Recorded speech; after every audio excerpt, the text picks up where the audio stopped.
Okay, we're going to continue with Jordan Peterson's 12 Rules of Life, the second rule. This section is called the Garden of Eden. I think the guy downstairs left. He yelled something about getting his chainsaw.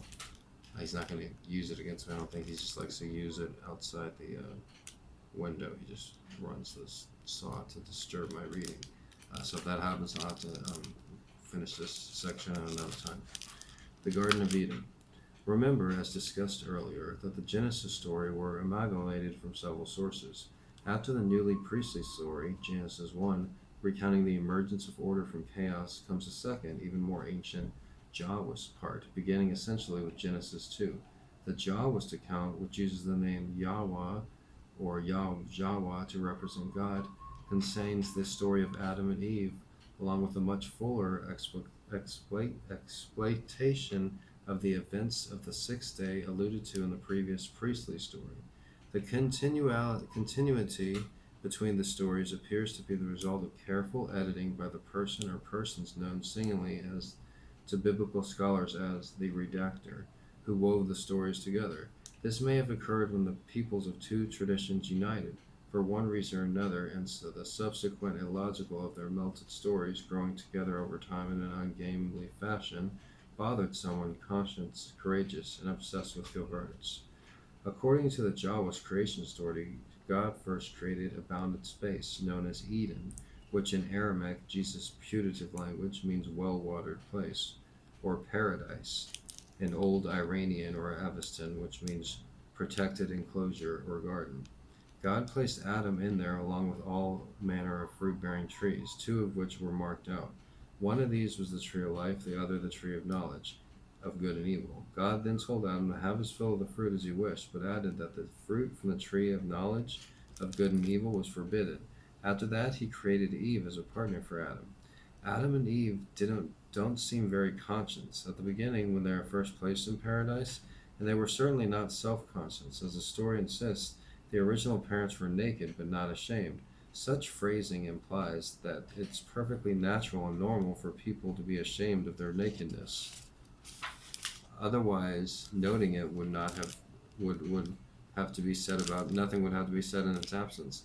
And second, there was something amiss, for better or worse, with our first parents. Although there are exceptions, the only people around now who would be unashamed if suddenly dropped naked in a public place, excepting the odd exhibitionists, are those younger than 3 years of age. In fact, a common nightmare involves the sudden appearance of the dreamer, naked, on a stage in front of a packed house. In the third verse of Genesis, a serpent appears, first apparently in legged form. God only knows why he allowed or placed such a creature in the garden. I have long puzzled over the meaning of this. It seems to be a reflection, in part, of the order/chaos dichotomy characterizing all experience, with paradise serving as a habitable order and the serpent playing the role of chaos. The serpent in Eden therefore means the same thing as the black dot in the yin side of the Taoist yin-yang symbol of totality. That is, the possibility of the unknown and revolutionary suddenly manifesting itself where everything appears calm. It just does not appear possible, even for God himself, to make a bounded space completely protected from the outside, not in the real world with its necessary limitations, surrounded by the transcendent. The outside chaos always sneaks into the inside because nothing can be completely walled off from the rest of reality. So even the ultimate in safe spaces inevitably harbors a snake. There were, forever, genuine, quotidian, reptilian snakes in the grass and in the trees of our original African paradise. Even had all those been banished, however, in some inconceivable manner by some primordial St. George, snakes would have still remained in the form of our primordial human rivals, at least when they were acting like enemies from our limited in-group, kin-bonded perspectives. There was, after all, no shortage of conflict and warfare among our ancestors, tribal and otherwise. And even if we had defeated all the snakes that beset us from without, reptilian and human alike, we still would not have been safe. Nor are we now. We have seen the enemy after all, and he is us. The snake inhabits each of our souls. This is the reason, as far as I can tell, for the strange Christian insistence, made most explicit by John Milton, that the snake in the Garden of Eden was also Satan, the spirit of evil itself. The importance of this symbolic identification, its staggering brilliance, can hardly be overstated. It is through such millennia-long exercise of the imagination that the idea of abstracted moral concepts themselves, with all that they entail, developed. Work beyond comprehension was invested into the idea of good and evil and its surrounding dreamlike metaphor. The worst of all possible snakes is the eternal human proclivity for evil. The worst of all possible snakes is psychological, spiritual, personal, internal. No walls, however tall, will keep that out. Even if the fortress were thick enough in principle to keep everything bad whatsoever outside, it would immediately appear again within. As the great Russian writer Alexander Solzhenitsyn insisted, the line dividing good and evil cuts through the heart of every human being. There is simply no way to wall off some isolated portion of the greater surrounding reality and make everything permanently predictable and safe within it. Some of what has been, no matter how carefully excluded, will always sneak back in. A serpent, metaphorically speaking, will inevitably appear. Even the most assiduous of parents cannot fully protect their children, even if they lock them in the basement, safely away from drugs, alcohol, and internet porn. In that extreme case, the too cautious, too caring parent merely substitutes him or herself for the other terrible problems of life. That is the great Freudian or fetist nightmare. It is far better to render beings in your care competent than to protect them.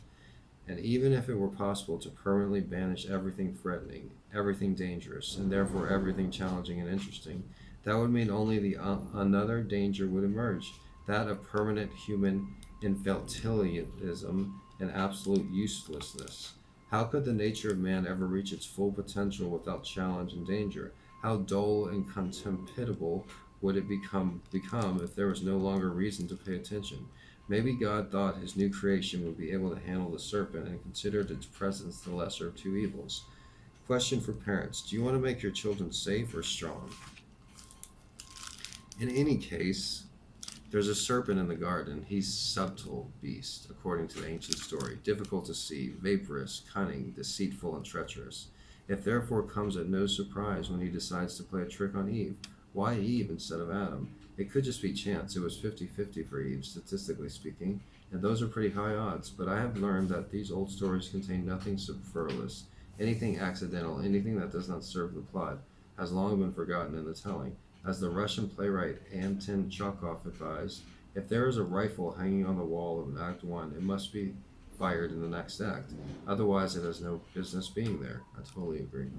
It's similar to Hemingway's iceberg theory of writing. Perhaps primordial Eve had more reason to attend to serpents than Adam. Maybe they were more likely, for example, to prey on her tree-dwelling infants. Perhaps it is for this reason that Eve's daughters are more protective, self-conscious, fearful, and nervous. To this day, even and especially in the most egalitarian of human societies. In any case, the serpent tells Eve that if she eats the forbidden fruit, she won't die. Instead, her eyes will be opened. She will become like God, knowing good from evil. Of course, the serpent does let her know that she will be like God and only that one way. But he is a serpent, after all, being human, and wanting to know more. Eve decides to eat the fruit. Poof, she wakes up. She's conscious, or perhaps self-conscious for the first time. Now, no clear-seeing, conscious woman is going to tolerate an unawakened man. So, Eve immediately shares the fruit with Adam, then makes him self-conscious. Little has changed. Women have been making men self-conscious since the beginning of time. They do this primarily by rejecting them, but they also do it by shaming them. If men do not take responsibility, since women bear the primary burden of reproduction, it's no wonder. It is very hard to see how it could be otherwise, but the capacity of women to shame men and render them self-conscious is still a primal force of nature. That's awesome how he connected those two things. Now you may ask, what in the world have snakes got to do with vision? Well, first, it's clearly of some importance to see them, because they might prey on you, particularly when you're little and live in trees like our ancestors. Dr. Lynn Isabel, professor of anthropology and animal behavior at the University of California, has suggested that the stunning acute vision almost uniquely possessed by human beings was an adaptation forced on us tens of millions of years ago by the necessity of detecting and avoiding the terrible dangers of snakes. So we wouldn't be able to see as well, or humans, not myself, like we were able to see well because of snakes. This is perhaps one of the reasons that snakes feature in the Garden of Paradise as the creature who gave us the vision of God, in addition to serving as the primordial and eternal enemy of mankind. This is perhaps one of the reasons why Mary, the eternal archetypical mother, Eve perfected, is so commonly shown in medieval and Renaissance iconography, holding the Christ child in the air as far away as possible from a predatory reptile, which she has firmly pinned under her foot. And there's more. It's fruit the snake offers, and the fruit is also associated with transformation of vision, and that our ability to see color is an adaptation that allows us to rapidly detect the ripe and therefore edible bounty of trees. That's why we are able to see color, and dogs see black and white, because we needed it to detect ripe berries from trees. Our primordial parents hearkened to the snake. They ate the fruit, their eyes opened. They both awoke. You might think, as Eve did initially, that this would be a good thing. Sometimes, however, half a gift is worse than none. Adam and Eve wake up, all right, but only enough to discover some terrible things. First, they notice that they're naked.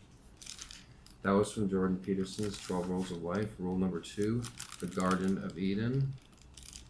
I think we can end that with, he describes the connection between men and women and the Garden of Eden, and that was the most eloquently explained description of the Garden of Eden I have ever read, and the eating of the fruit. And I would say that with ignorance is bliss. If you liked my reading, click the thumbs up button. Check out my other videos and my other channels, and I hope you have a great day.